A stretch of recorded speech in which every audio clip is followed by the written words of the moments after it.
It's recording already, but there's a Okay, full how you do screen. it? Full screen. Full screen.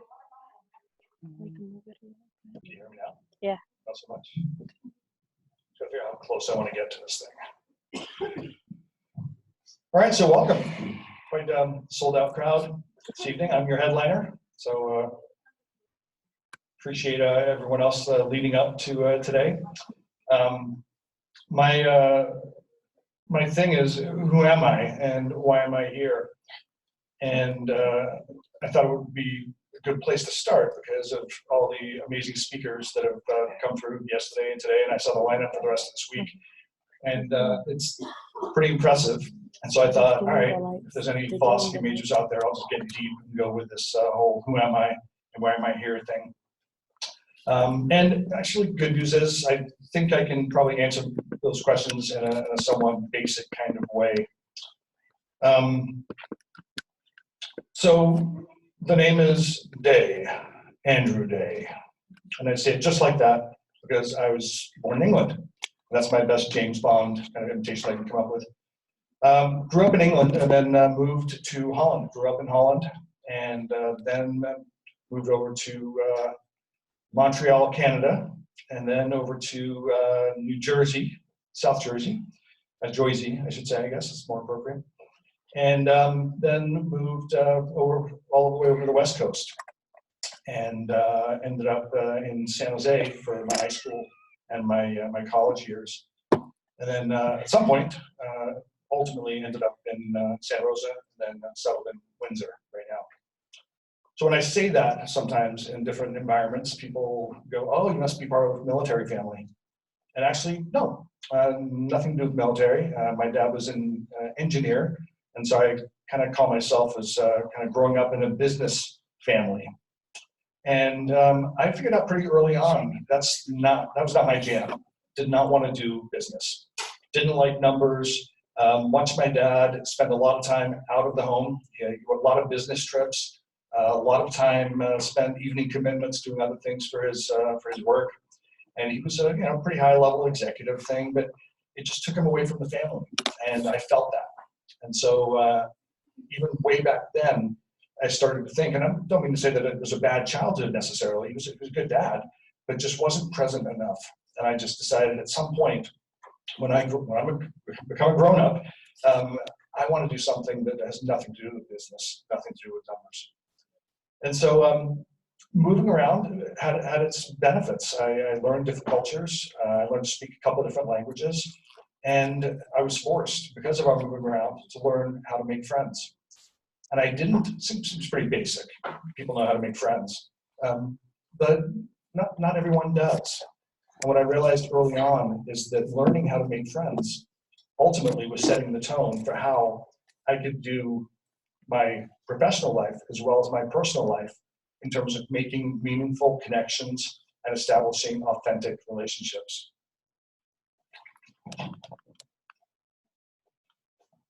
So the making friends thing ultimately can form that foundation for me to get a BA in psychology from Chico State University. No booze. I'm sure maybe that's some state might get some booze. Also got a double minor in child development and family relations. Worked for 2 years as a child care counselor, essentially. Then went back to school and got a master's degree in social work from San Jose State University. Still no booze? Alrighty then, we're all getting along, all our colleges. So along the way, I gained a lot of different experiences. I did babysitting, I was a daycare provider, an entry-level counselor, a social worker, a therapist, then ended up making this weird turn. I could say right turn, I could say left turn. I'll just leave it at a turn, and then ended up in administration of all things. So I've been employed with TLC Child and Family Services for 26 years. And I say with very deliberately, because I could say I work for TLC Child and Family Services, and I don't. I really feel as though there's a collaborative piece to saying the word with. And so that kind of starts touching on some of our core values that I'll go over in just a little bit. So that's kind of what I do. Right now, as the director of operations of TLC, I've had a bit of a story kind of past, done lots of different things at TLC, started out as the school counselor, and then moved into overseeing our day treatment program, which is kind of like a mental health services kind of thing to help support the school. And then I was asked to become a program director of a acute psychiatric kind of short-term assessment and residential treatment program. So I did that for a number of years, and then ultimately was asked to come back over and do this administration thing.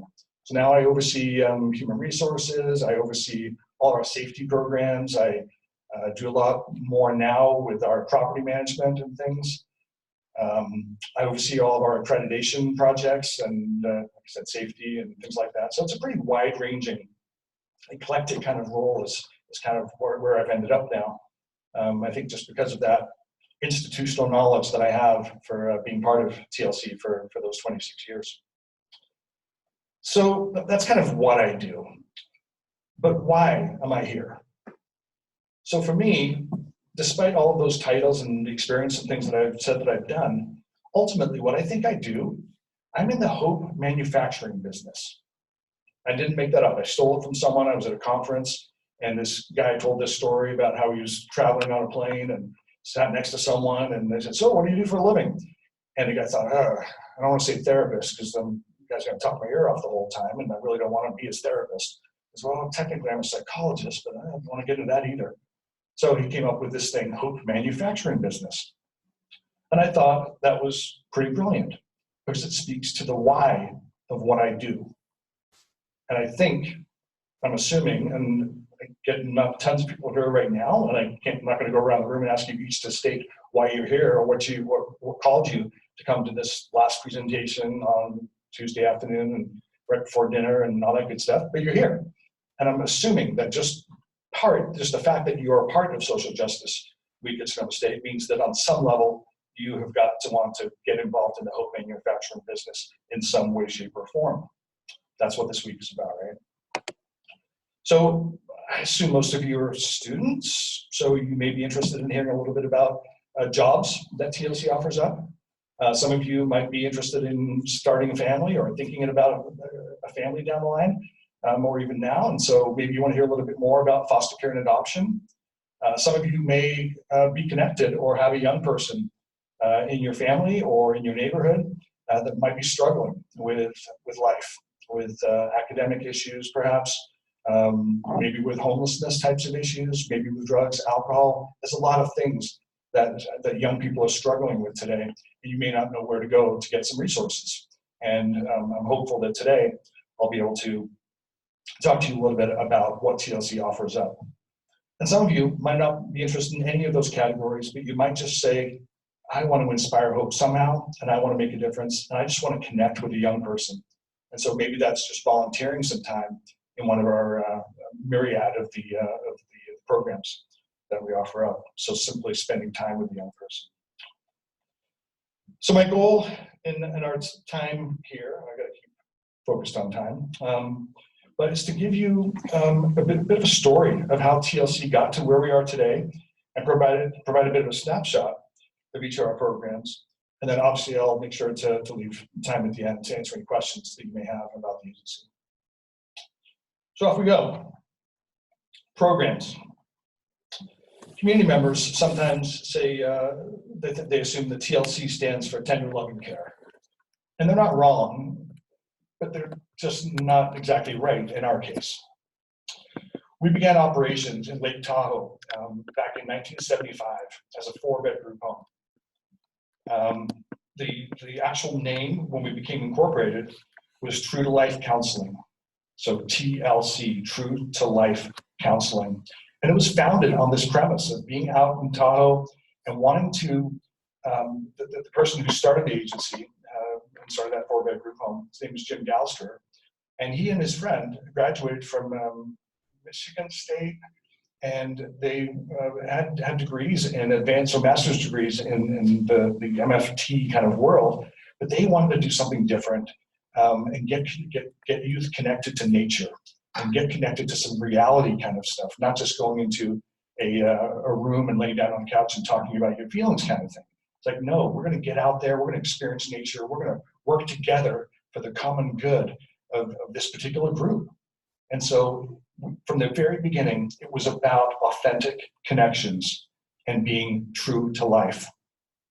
So it all kind of resonates, going back to that making friends thing. It's how we do that relationship work. And that is central to how we embody everything that we do at TLC. Even today in our residential division, a theoretical orientation to treatment is connections-based.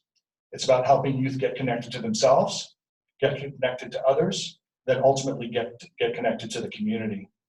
And there's a kind of phases of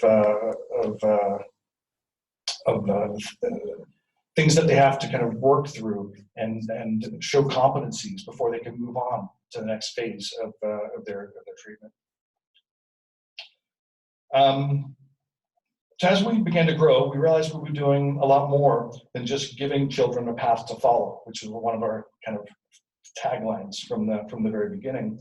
And we realized that we moved up to really providing a continuum of care to children and then ultimately families. So we moved over our name, and not an easy process. You have to go through the state and file all kinds of paperwork. But we went from True to Life Counseling to True to Life Children's Services, then ultimately TLC Child and Family Services to really reflect the work that we were doing on every which level.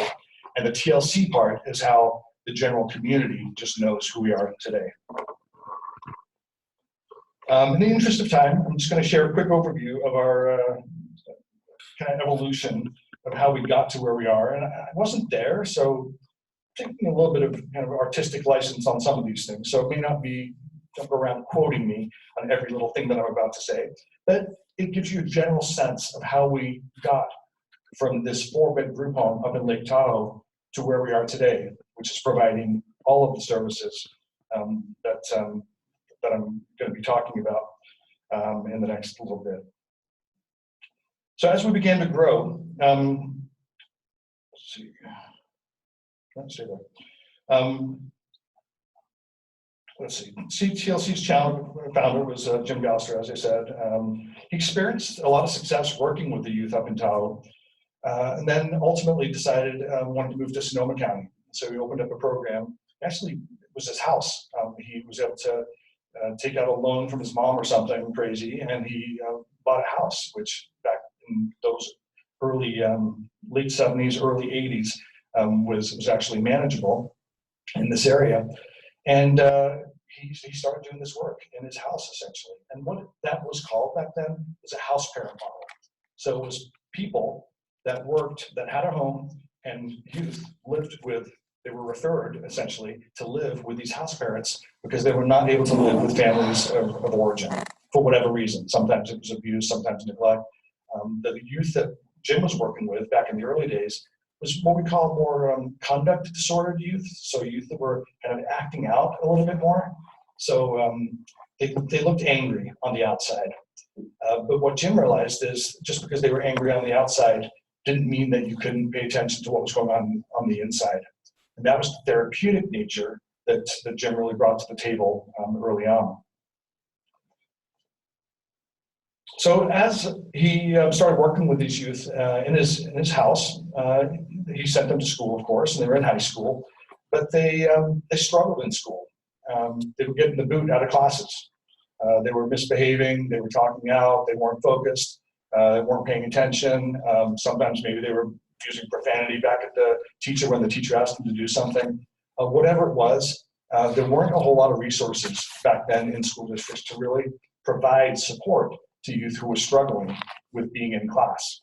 So they weren't able to look at what is going on with this kid, whereby he's exhibiting these behaviors. So it was, you know what, get out of here, go to the principal's office.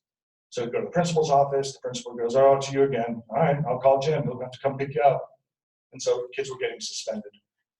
And at some point, it just became, Jim just realized this is getting crazy. I'm spending more time going down to school and picking up my kids because they're getting the boot out of classes than they are in the class. They're not getting an education. And that is not okay. These are foster youth. These are young people who are not being seen, and they need to be seen. And so I need to do some advocacy to figure out what I can do to make sure that these kids get an education because they deserve it. So he ultimately decided, I think it's easier if I just start my own school. So he reached out to a buddy of his who was teaching at another high school and said, whatever you're getting there, I'll figure out a way to match it. And I want you to start teaching my kids.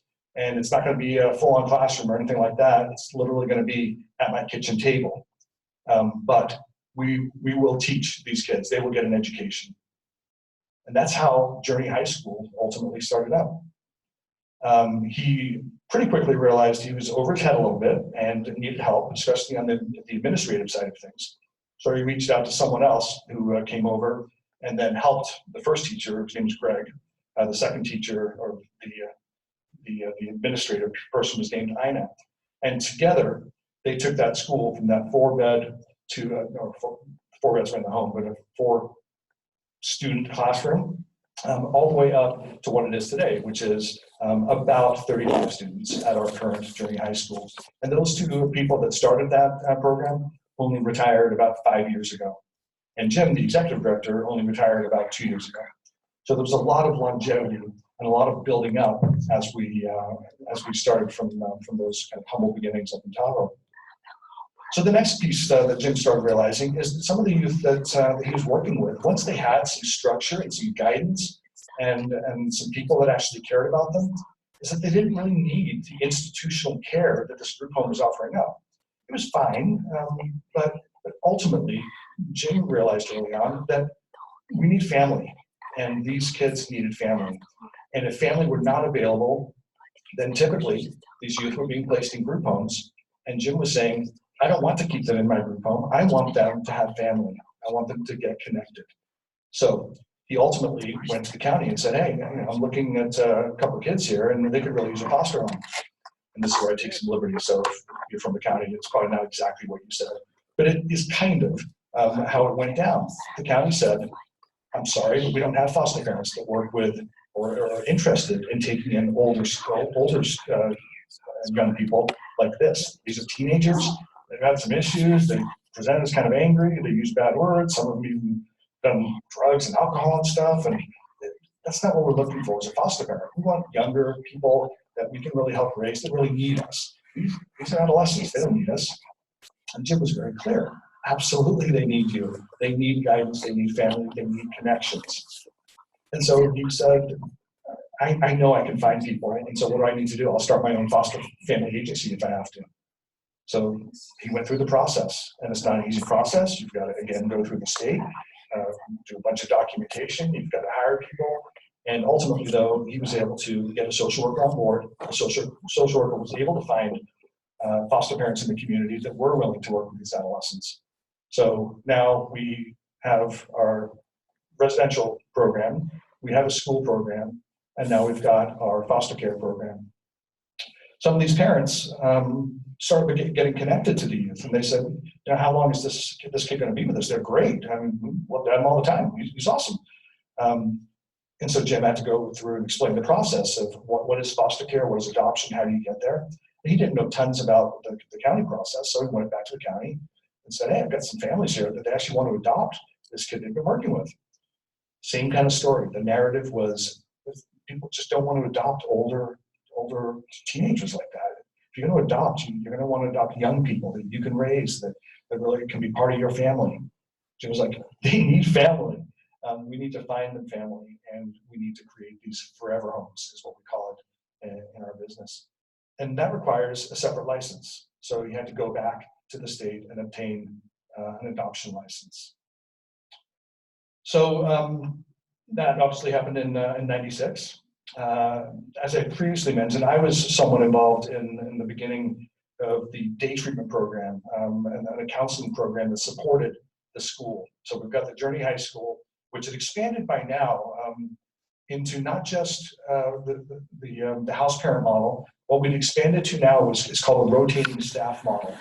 And that is typically people that are paid, hired separately. You don't live in the program, and there's shift work. So essentially there's a morning shift, an afternoon shift into the evening, and then an awake overnight shift too. And that's how we're structured now. We don't have any house parent model programs anymore. They're very difficult to fund, and it's difficult to find people that are really willing to give up so much of their personal life to be living in a home with 4 to 6 children that are not their own. So we really, as we started expanding, we got up to, I think, 8 different group homes around that time. We realized we really need to beef up our therapeutic acumen. And so we started getting much more involved with the youth who are being referred to us now, or then, were more mental health youth. So before I talked about conduct disordered youth, so youth that kind of act out a little bit more, right around in the mid 80s, late 80s, early 90s, the youth that we started receiving or that were being referred to us were the youth that had more mental health types of issues. So youth that were acting out more internal.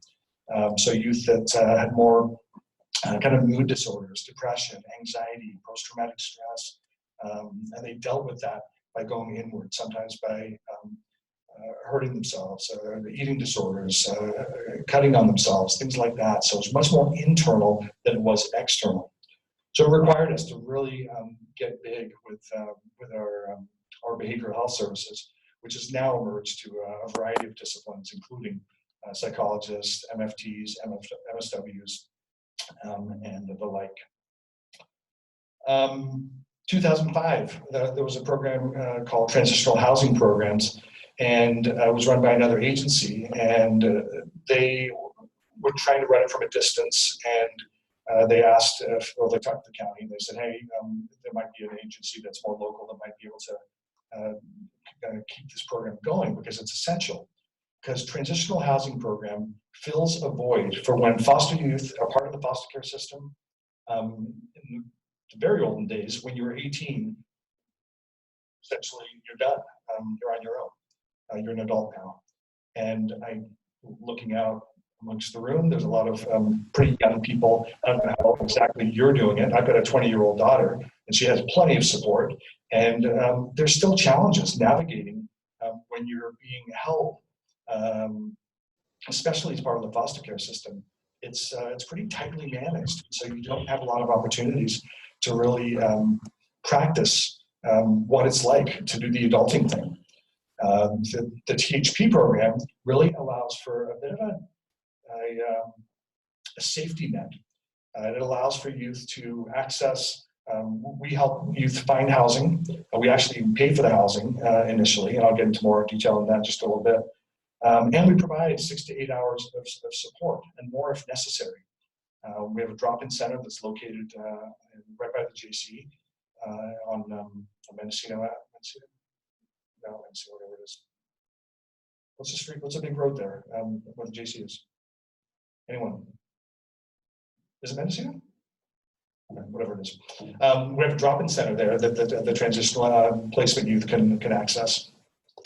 And so that has been a real valuable resource for them. So the organization, let me say a few words kind of about that. As you can see, we're a private, nonprofit, 501c3 agency. We are overseen by a board of directors. There's about 9 people on our board currently. They all have various experience and education, and offer up different levels of support that we can't necessarily hire for. So if we can have someone that is in the banking industry, that's valuable. If we have someone that is in real estate, that's valuable. If we have someone that's in law enforcement, that can be valuable. Real estate, things like that, that we would not be able to hire specifically someone to do that work. So what we have is a board, a volunteer board who gives up their time. Sometimes, minimally, we have quarterly meetings with the board, the entire board, and the CEO of the agency. And then they also have committees that are broken up. So we have like an outreach, a marketing kind of committee. We've got a finance committee, things like that. And those groups have the ability to meet more often than that to see what they can do to bring bigger issues to the larger meeting. We have about 130 employees, which is obviously, we've come a long way, maybe, when you think about those 2 people working with those 4 youth up in Tahoe to now 130 employees. About 85 of those employees are full-time staff, and the rest are what we call relief or substitute workforce. So it's people that fill in when regular staff can't be there if they're on vacation or they're taking time off. Some of the positions that we employ include all the following: adolescent counselors, social workers, clinicians, program directors, teachers, teacher assistants, case managers, youth advocates, support counselors. We have an agency nurse, and we also have a consulting psychiatrist or a director of a medical director. And then we also hire for some positions that I think is even more cool. All the people that I just mentioned, they go to school very specifically to work in those kind of roles, and they kind of know what they're getting into. But as a private nonprofit agency, we also have some other folks that we need to employ. So for us, we have administrative assistants, we have maintenance staff, we have various accounting positions, and we have an information technologist. So we're still kind of on the smaller end on some level, but those folks are the ones that truly are coming to us from a real altruistic kind of a nature and saying, I'm choosing to work at a nonprofit. I could work for some Fortune 500 company, probably. I could work for a for-profit agency, but I'm choosing to work at TLC because of what we embody, because of our values, because of how we see the work, because of our relationship and our authentic way of how we do our business. But speaking of which, we had to create a mission statement back in the olden days, but things change, wording changes.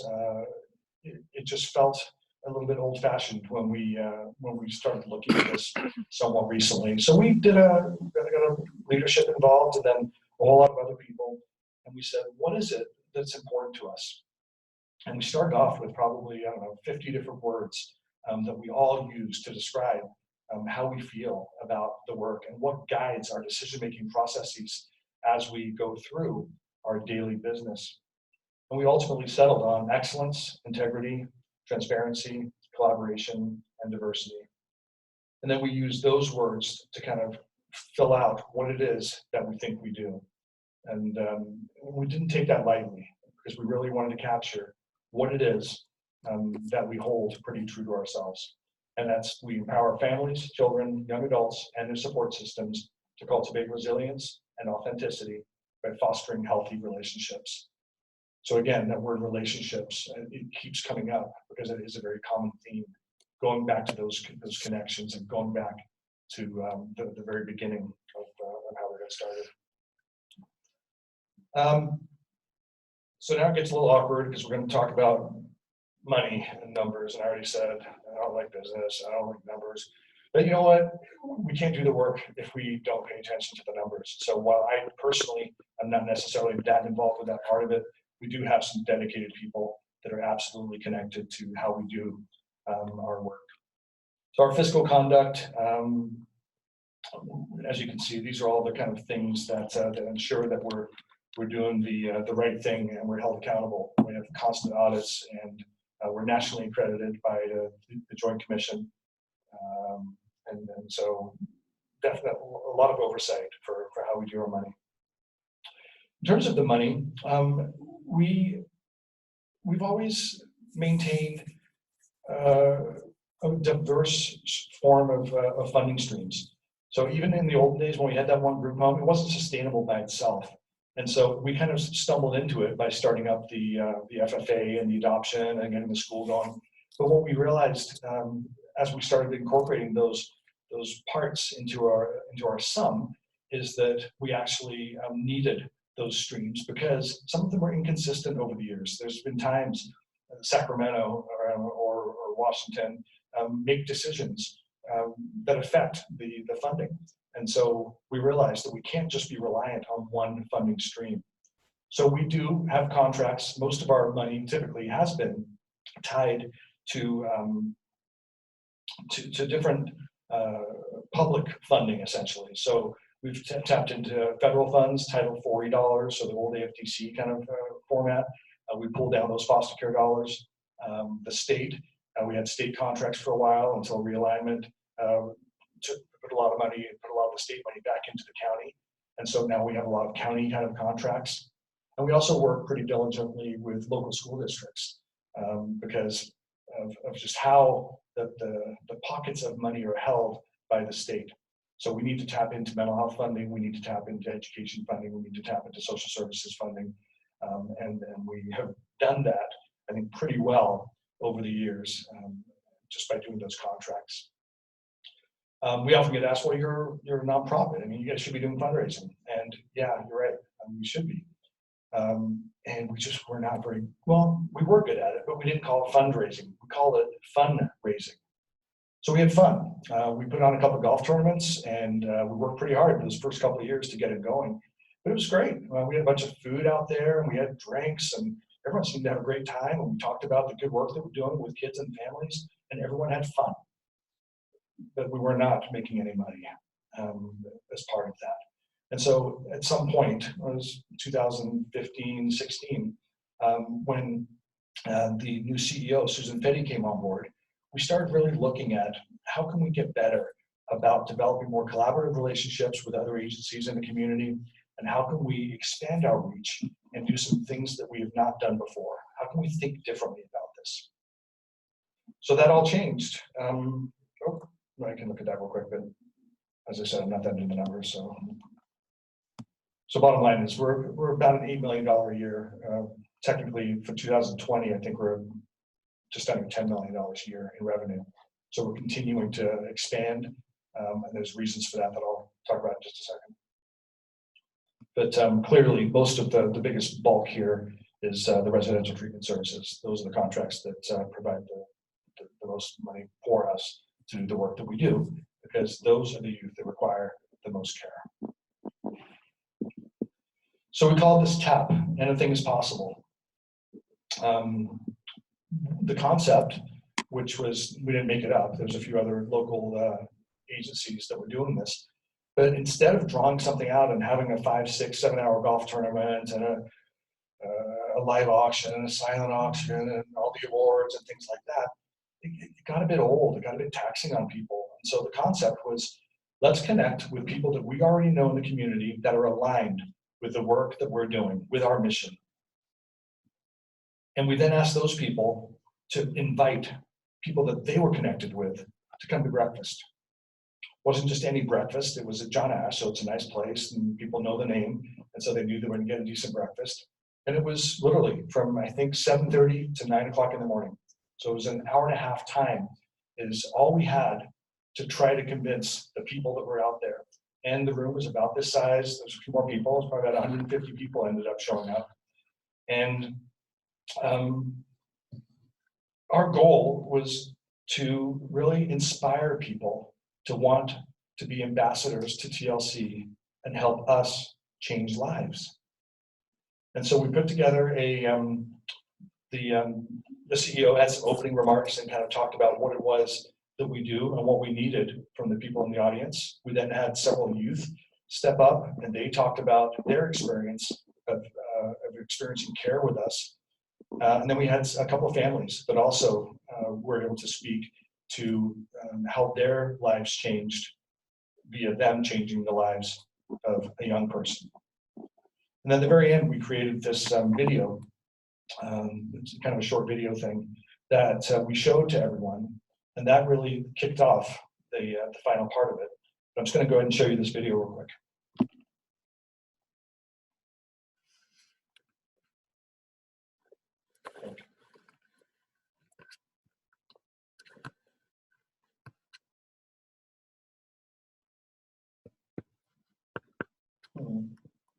Oh, there we go.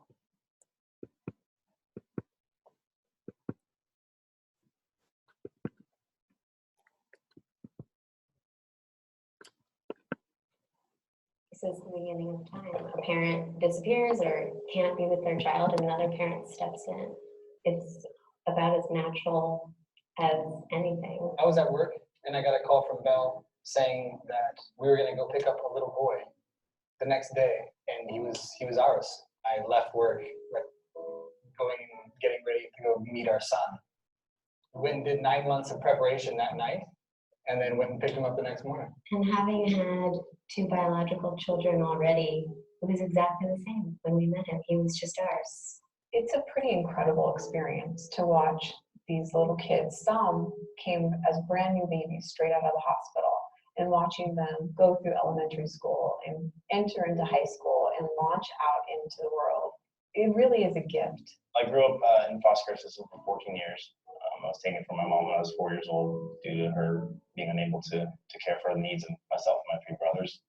The staff here were always amazing to me. I still talk to 2 of the members, 3 members today. Years later, we still have a connection. And I think what was important about their connection was that they didn't make you feel like another child in the system. They treated you like you were a normal kid and tried to make you feel as comfortable as possible here. Had it not been for the staff here at TLC instilling in me the principle to always be doing something with your life, always push yourself to make yourself better. I'm Jim Gallister, Executive Director of TLC Child and Family Services. We started a journey in the late 80s, and primarily to give them better opportunities for the special ed needs than they could get in the regular classrooms at school. The non-public school associated with TLC is called Journey. Most of the people, they don't know your past, and they won't judge you by your past. Like, you're not going to get in trouble for what you did a long time ago.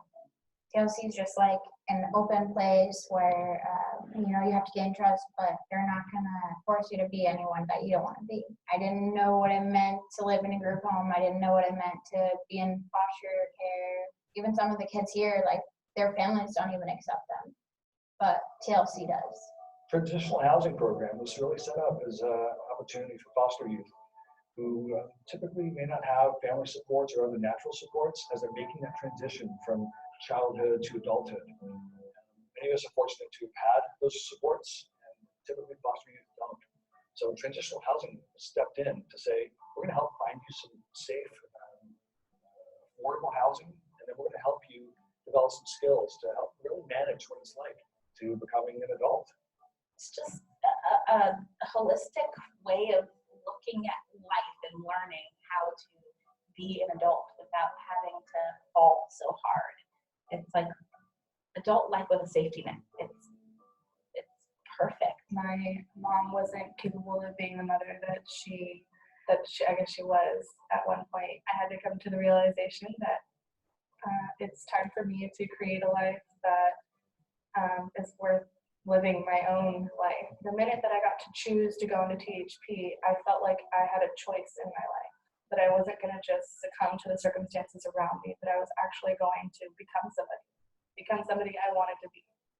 I've been thinking about, how thankful I am that THP has been there for me since day one, since the very first day that I came here, and that I had the option to even be in THP. We're pretty proud of the work that we're doing, and we obviously provide a continuum of care services for youth and families in our community. But I think it's important for the community to know that the work's not done. There's lots more that we could be doing. There's many more needs. There's still children that need families. There's these young adults that need housing and homes. I have a 4-year-old son. I look at my son right now and I see that he's the same age that I was when my mom gave me up, and I couldn't imagine ever, spending a day without him. I go a 12-hour patrol shift, and I can't wait to come home to my son. I wouldn't have those principles and those morals had it not been for the strong staff here at TLC instilling those morals in me. We know that kids need a home. They need parents. They need to be able to feel loved and have a landing place as they launch in through their lives. And the families that come to us that want to be parents, that's a really big part of your life and your identity. And there's a variety of reasons why that may not happen biologically. So the fact that we can put those two together is beautiful. I didn't know that my family was incomplete, but when this idea came, suddenly it was all that I could think about, and I knew that we had more children that were going to come in this way. Didn't plan to have kids. They're always waiting for the right time. When are we going to have kids? Maybe when this happens or this happens. And then oftentimes you just find yourself, we're expected, right? And you make life work because that's the direction your life is headed. But people don't take the same approach to foster care. But if you were just, if you had a good heart and you thought it was a good idea and somebody placed a kid with you, you figure it out and you would do the best you could. And oftentimes the best you could is really very good. I see 2 are adopted, 2 are biological, and I forget which ones. Yeah, that's your thing.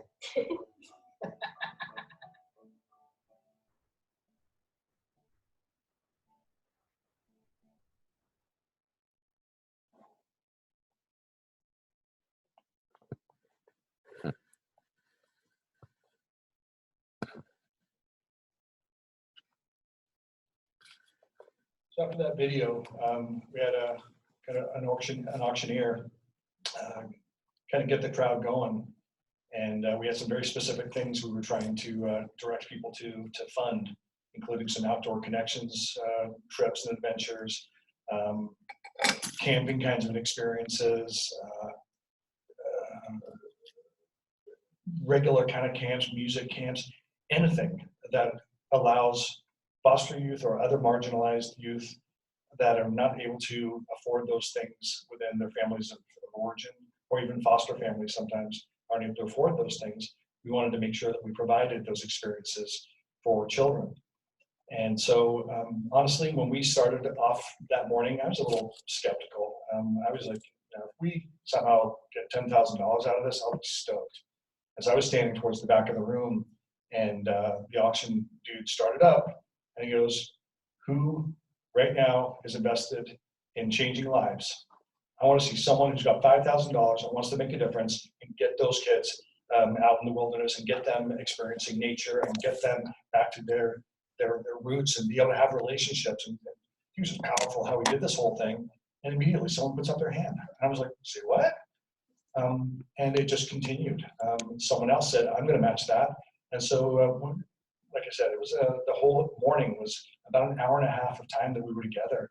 And in that time, we ended up raising $40,000 in that immediate moment, and then another $25,000, an in-kind donation that helped us underwrite the whole event. So $65,000 for us as a fundraiser that really has helped springboard a lot of those people that felt the vibe in that room that morning that said, yeah, I want to be a part of this. I need to be a part of this. I want to help change lives.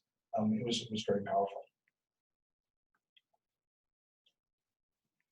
So I don't know how technical I really want to get with some of these things because I wasn't sure exactly who the audience was going to be.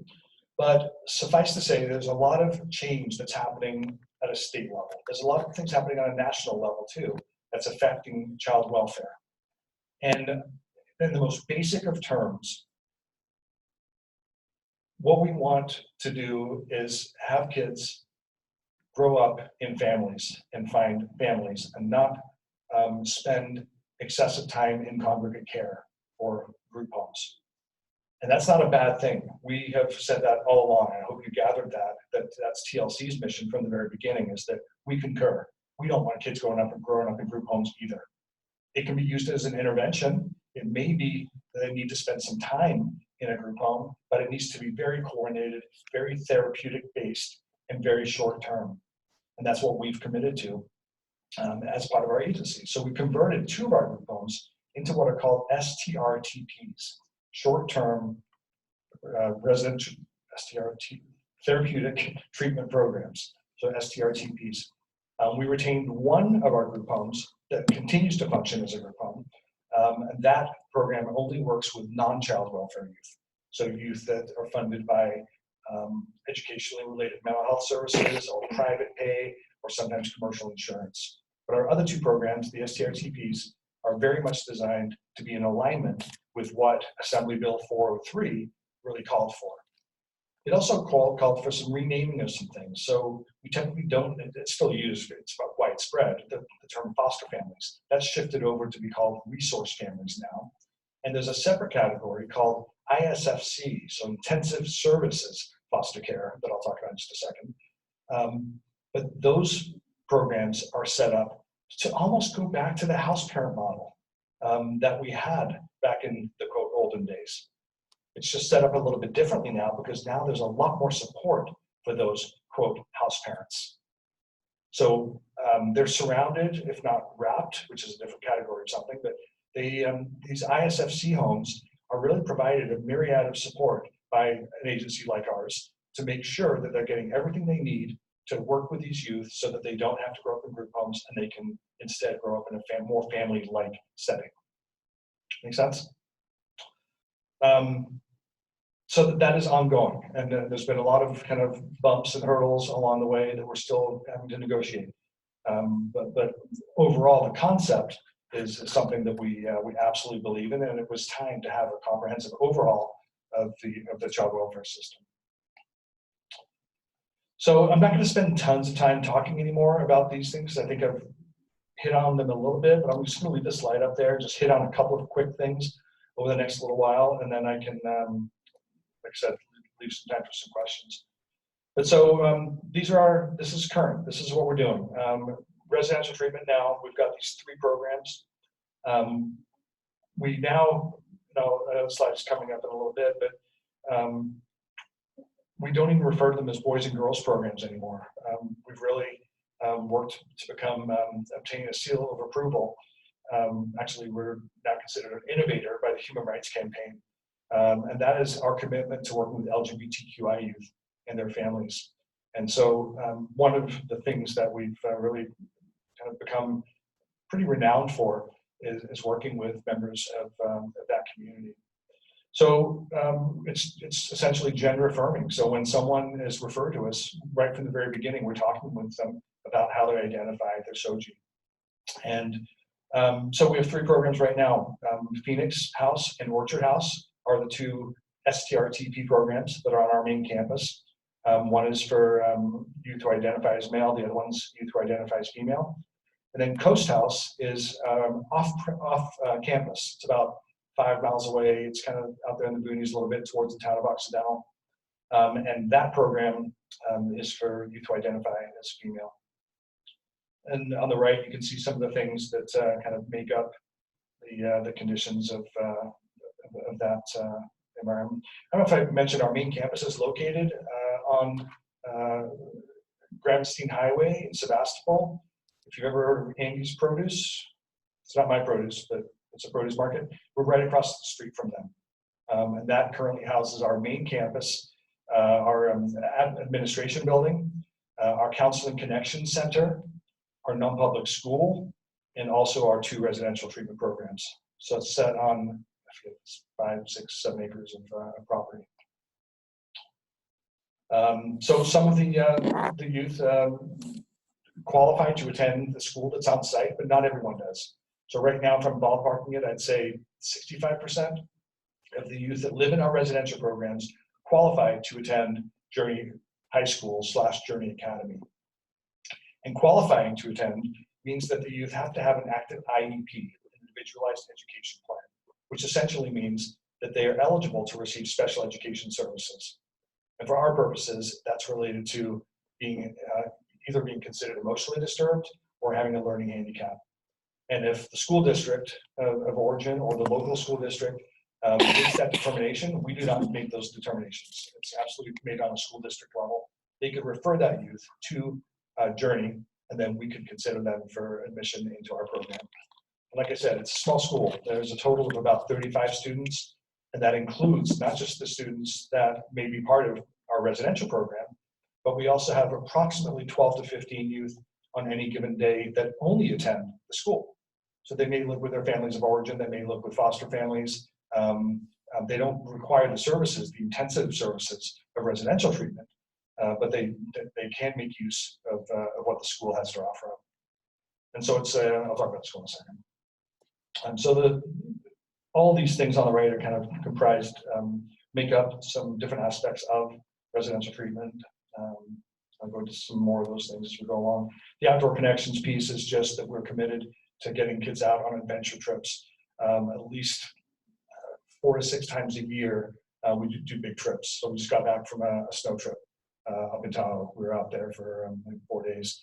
We had some cabins and had the youth experience what it's like to be out in the snow.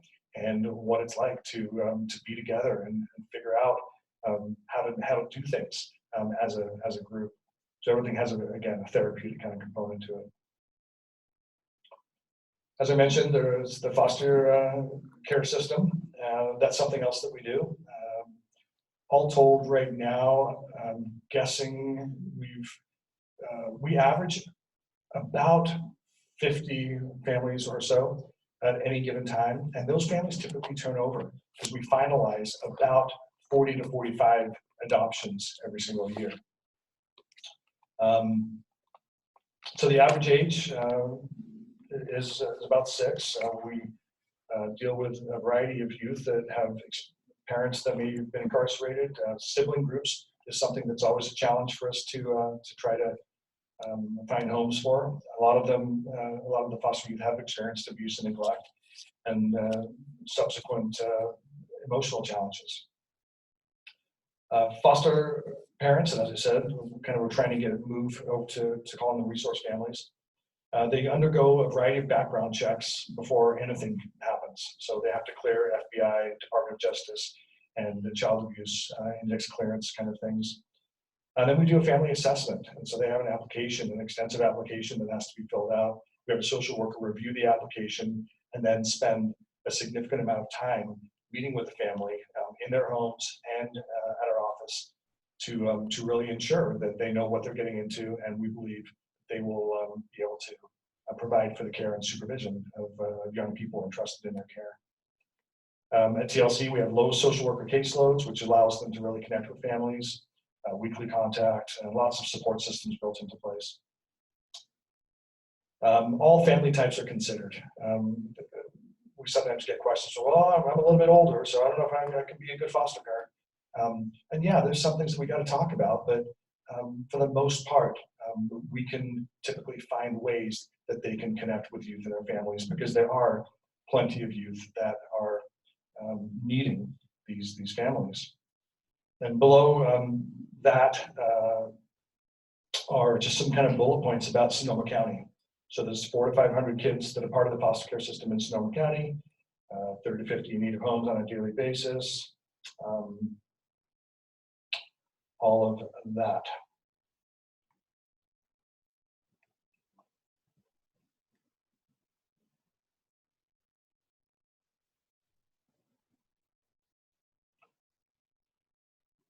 So our main office is obviously in Sebastopol, but we do have offices we have an office in Marin, and then we also are able to work via contracts with some of those other counties kind of noted below.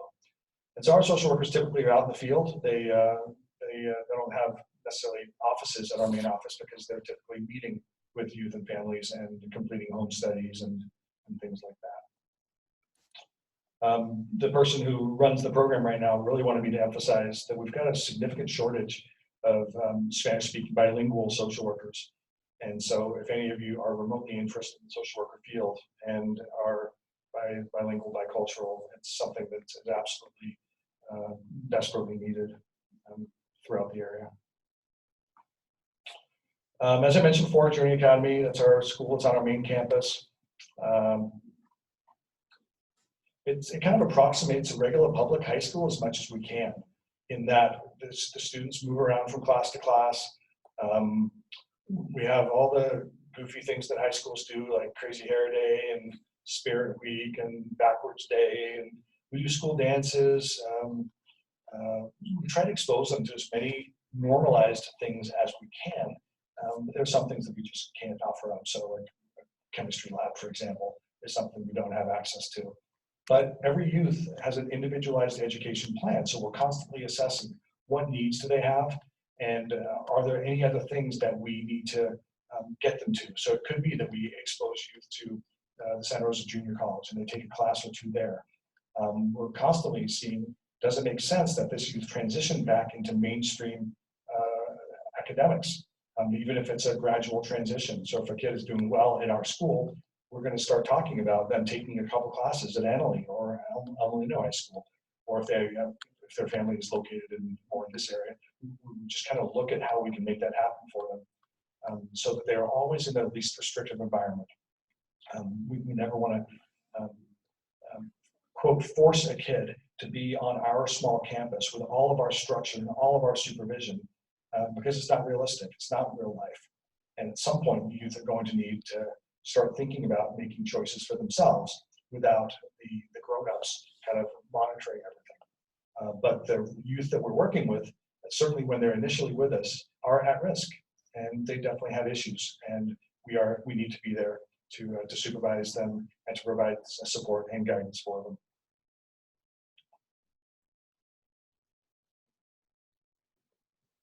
So the specialty mental health services, that's just the counseling support systems that we offer up.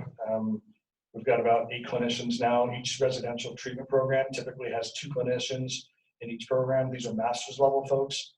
A couple of different disciplines. I think I mentioned before, we have a couple of MSWs, so masters in social work people. We have MFTs, we have psychologists, and they're all overseen by a lead clinician or the director of clinical services, and they have ongoing support, individual supervision as well as group supervision. And they're the ones that provide the therapeutic kind of foundation to what we do. So each house has that clinical person and the adolescent counselors. So the ones that really make up the ones that are doing the day-to-day kind of work really take their cue from the clinical staff, and they work together to really make good decisions about goals and about making sure that that they're on track to reach those goals, so that they can ultimately transition out of our care. Transitional housing, just a couple of goofy little pictures there.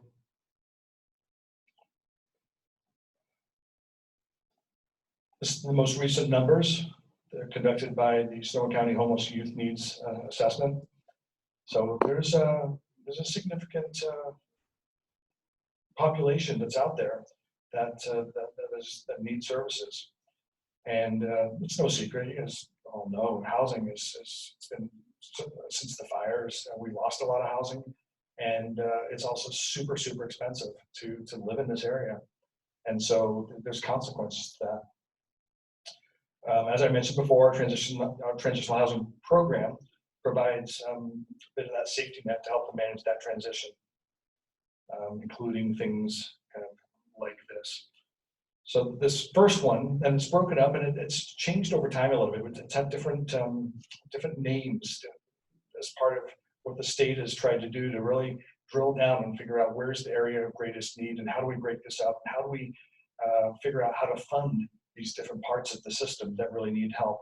So this particular one now is called just THP, so Transitional Housing Program. And we currently serve about 20 to 30 youth that are part of the foster care system currently, between the ages of 16 and a half up to 21 years of age. And these are the services that we provide those youth. And then this is called the PLUS program, so THP Plus, THPP. And it's been around for a while now. Like I said, in the very olden days, it was you turn 18, you're given the boot. So services were established some time ago to really understand that, yeah, there's consequences to not help youth manage these transitions if they don't have any other supports. So this is now youth that are between the ages of 18 and 24. And as you can see, we help provide that rent subsidy to help give them a start. And then gradually, over time, as they become more stable and they get jobs and they advance or graduate from school and things like that, they start taking over more and more of the lease with the ultimate goal of building up a relationship with the apartment manager or whoever is renting out whatever system that they're living in. And that landlord can then allow the lease to transition to the youth's name as opposed to it being an our name. So it's kind of a full circle way of allowing them to really become independent. And yeah, the youth have to apply to be part of this program. It's not just like a given. They have to apply, they have to want to be a part of it, and there's definitely some rules and guidelines and expectations. But it's kind of like a real family. It's like, yeah, in my family, my daughter has rules. My wife has rules for me. It's all part of it. And so we have those rules, but we also don't kick people out of the family if they make mistakes. we understand that youth, especially around that age, are learning. They're experimenting with different things, not necessarily substances, but they're trying to figure it out, how to do that adulting thing. And occasionally they make choices that are not so great. And so we provide them guidance around that, and that is the safety net that I'm talking about. And then this is very recent. It's called the THP expansion program, and it's an additional 12 youth that we're serving that are not part of the child welfare system. So these are just youth that are out there that are at risk for homelessness unless we can help them get connected with housing. So we do that by integrating with the CES system, the coordinated entry system, to really try to help them get connected with housing. Already mentioned, we're considered a leader, like an innovator now. So we're a leader, and we got promoted because of our best practices for our work with the LGBTQI community. And we have other community partnerships. The most recent one that you may or may not have heard of was in the media, but the Sonoma County Children's Village Legacy Fund. Children's Village was another organization that provided foster care to local families, and they specialized in sibling groups and keeping them together. And the thought and the model had some really good ideas. The concept was great, but with a lot of the childcare reform that started happening, they realized that they were not going to be able to continue remaining in compliance with law, essentially. And they battled, but when all was said and done, they ultimately needed to move those kids out into foster care and other adoptive homes. But they were really, really good at fundraising. And so they had this legacy fund, and they've been talking with us for a little while about would we kind of take this over. And just about, I don't know, a month, 2 months ago, they announced that they'd chosen us to give us $2.5 million for foster youth medical care that is otherwise not funded. So things like orthodontics and dental care that if they run out of Medi-Cal or it's not funded because they've already received services within the year, things like that. This is now a fund that is established not just for TLC youth, but for youth, foster youth throughout Sonoma County. So it was a very cool thing. And the Community Foundation of Sonoma County has been wonderful. They've provided us a lot of grants. And so that's the collaboration piece. We're trying to get out there. We don't want to be Sonoma County's best kept secret. We absolutely want to get on the map so we can provide more services and do more good in our community, and as I've said, change lives. So how can you get involved in the hope manufacturing business? A couple of things here. As I said before, we're always hiring, mostly for adolescent counselors. You don't have to have a BA for that. It does limit a little bit which houses you can work in if you don't have a BA yet. If you do have a 4-year degree, then you are eligible to work in any of our group homes as an adolescent counselor. And it's where I got my start. And I think it really provides an incredible experience for doing all kinds of things. If you can get through being a child and adolescent counselor in a residential setting, it can prepare you for a whole lot of stuff, especially in this field, but lots of other fields as well. I'm directly involved in most of the hiring for certainly the residential division and sometimes other parts of the agency. So you're welcome to contact me. You can go to our website. Our website, by the way, is tlc4kids.org. So just the letters TLC, 4, just the number 4, and the kids, KIDS.org. That's my personal, professional email address. You can do that, or you can give me a ring at that number. I'm always happy to meet with people. I love talking about what TLC does, and I'm happy to give you a tour of our facilities and show you around and see if it makes sense. I'd obviously get a lot more specific about the role of the counselor, but I will say it's never boring. There's always something going on. Our FFA is always interested in meeting with prospective resources or adoption families. And that may not be you, I get that, but it could be that you're hanging out at a barbecue somewhere and someone casually mentions, yeah, we're thinking about getting into adoption. And you go, oh, we just had this guy from TLC come out and talk to me about adoption. You should check them out. That's the kind of advocacy role that you could play. We're always in need of affordable and subsidized housing in Sonoma County. So if you maybe want one of your parents is a real estate agent. Maybe you know someone who has a property. Maybe you know people that have a large house. Maybe their kids just are off at college and they want to rent out a room. There's lots of possibilities of ways to support our transitional housing placement program. And then bottom line, I mean, just being here, the fact that you chose to show up to listen to me talk about TLC means that you're an advocate. And I appreciate you being here, and I thank you for at least hopefully wanting to get involved in this hope manufacturing business, because it's the why of why we do this work. Yeah. So that's it for me, but I'm happy to stick around and answer any questions individually, or if there's any general ones that you want to throw out there right now, I'm certainly happy to do that as well. I also have some business cards up here if you want to take one of my cards. And if you know of anyone else, maybe it's not you, maybe you just heard all this and you're like, yeah, definitely not my jam, but my roommate will be totally into that. That's fine too. It's another way of affecting change. So again, thank you.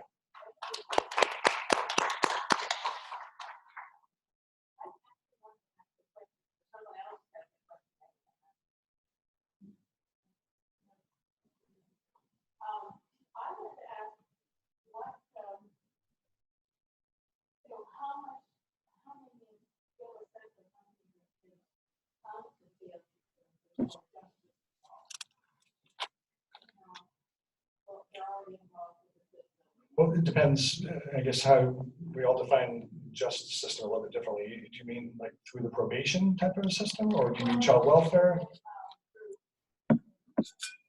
Yeah, so for us, that's how we would talk about that. That's not an area that we specifically specialize in. We did earlier on, but we made that transition and are now working with more mental health types of youth. That's not to say there's not any overlap. Absolutely there is, but it depends on how they become identified in the system. And there are systems in place now as part of childcare reform that probation now is much more active and is required even to look at STRTPs to take a look at their mental health needs, as opposed to just saying, yeah, they've got these conduct disorders. Well, okay, there's got to be more to that. And historically, there's been some programs that are just considered, oh, well, that's juvenile hall, and that's a camp.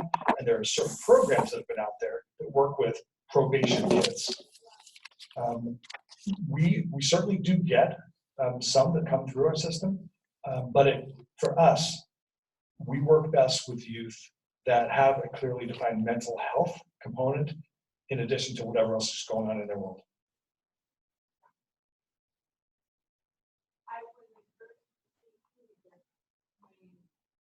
There is not great support for kids abusing that support. But I think it's fair to say, and that's what you said, what your presentation reinforced is that the state is doing a lot better. Still might not be great, a lot better than the state has had for a long time. And then there are nonprofit private programs like yours that are giving money. Yeah. Yeah. Exactly right. Yeah, I guess I think I'd say I'd concur with that, and I think that's a big part of the collaborative nature that's happening more so than it ever has.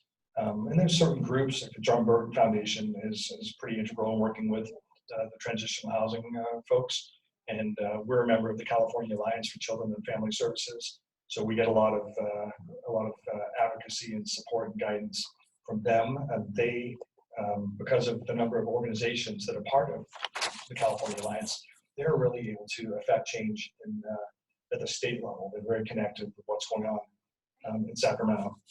Yeah, so I think there's been more receptiveness to consider the experience of the community-based organizations that have been doing this work for a long time than ever in the past.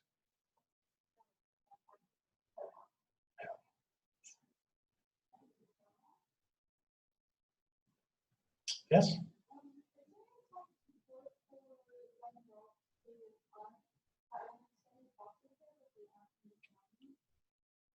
Yeah. Yeah, so I would probably defer to our THP folks for that, because it's a little complex in terms of how the funding stream happens from different counties. So if someone is born, pretend in Santa Cruz, or that's where they're, everything is established, but now they are living in Sonoma County, how could you, or whoever you're talking about, could you access support through THP? Is that doable? Yes, but it really requires a bit of an assessment from the case manager or whoever's doing the intake piece at that level. But yeah, there's plenty of support around that. The goal here is to be inclusive as opposed to exclusive. We want to try and meet the needs of young people.